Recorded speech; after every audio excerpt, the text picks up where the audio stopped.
Hi, my name's Nate Waite, Innovations and Professional Learning Facilitator at Churchill County School District. This week I had a chance to talk with Lance Lattin, a Spanish 1 through AP teacher at Churchill County High School, about his experiences with Canvas. So how long have you been using Canvas with your students? Just this school year. Probably about halfway through the school year is when I got a little bit more serious about it. Got all my students logged into Canvas and are using it exclusively. So you kind of jumped in halfway through the year. What made you decide to take that jump? Part of it was necessity. So I was teaching some students independent study and online, and I was trying to do that with Google Classroom, and I was just unsatisfied with how that was working. And so I got a little bit more familiar with Canvas and how it worked. I realized that it would be much more efficient for me to use Canvas rather than Google Classroom for those students. And then as I got into it more, I just realized that it's very effective for me to go ahead and use it for my live students as well. Interesting. So what was the transition like for you into Canvas? I think there's goods and bads, right? So anytime you start something new, there's a learning curve, but in the end, it's very positive. So as the students get more familiar with it, as I get more familiar with it, it's a very positive transition. Most of the student feedback has been positive. I did a survey with my students at the end of the last term, and there was no negative feedback and quite a bit of positive comments about Canvas being a useful tool, and they didn't like it at first, but as they got to use it, they enjoyed it a lot more than Google Classroom.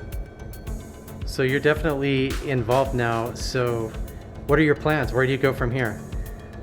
Well, I have lots of plans, and it's just a matter of using the time that I have to develop. So I'm looking at Canvas realistically. I'm looking at Canvas being the way I want it for my classes in a couple of years. So it's a gradual transition, I think, for me. One of the things that I really struggled with over the past was a place to gather resources for students. The way we teach and the way we learn now has changed.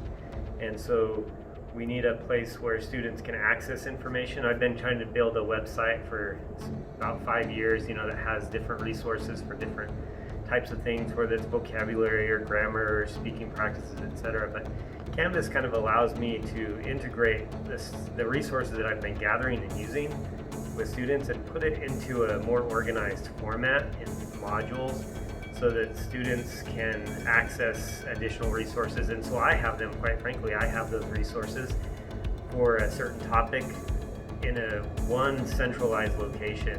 And I think that's been the biggest advantage for me as a teacher, is that it's an easier way to organize all kinds of different types of resources, whether they're apps or documents or activities or videos.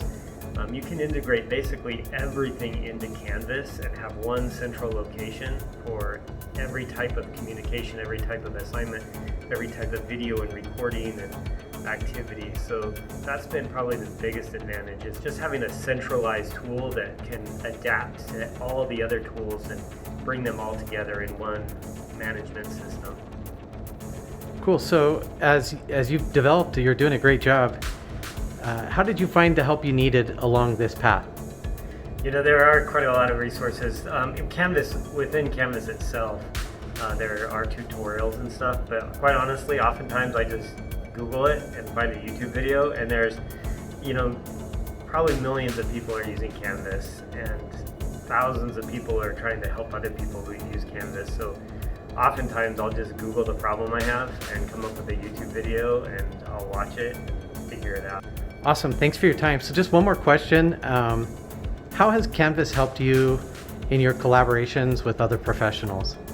Canvas is kind of nice. So I'm the only Spanish teacher currently at the high school, so I don't have to collaborate a lot with other Spanish teachers here. But what's been nice about Canvas is that with the Commons portion of Canvas, you can do a search for a certain topic, and it will come up with modules or documents or even tests and quizzes that other teachers have made on that document. So I quite often, if I need a quiz for something, I'll look in that Commons and find another teacher that's already made a quiz for that particular topic, and then I'll copy that into my own and modify it as I need to, and then I can go ahead and use that and publish it. Thank you. So last chance, any words of advice for everybody? I guess one of the things that I really like about it, so I'm putting in quite a bit of time to try to develop this and get it going, and I think in the end it's going to save me a lot of time and I'm going to become a better teacher. But one of the things that I have noticed that makes my students appreciate it is the way that I can grade with Canvas is much easier and much faster, and I'm getting all of their assignments back to them within 24 hours with feedback. And the students have noticed that. So in the past, I haven't always been really effective at that. And the students complain like, oh, I turned this in and Mr. Lattin hasn't graded it or whatever. And now, pretty much within 24 hours, everything is graded with feedback. And that has been really super positive. Perfect. Thank you so much for your time today. We really appreciate it. You're welcome.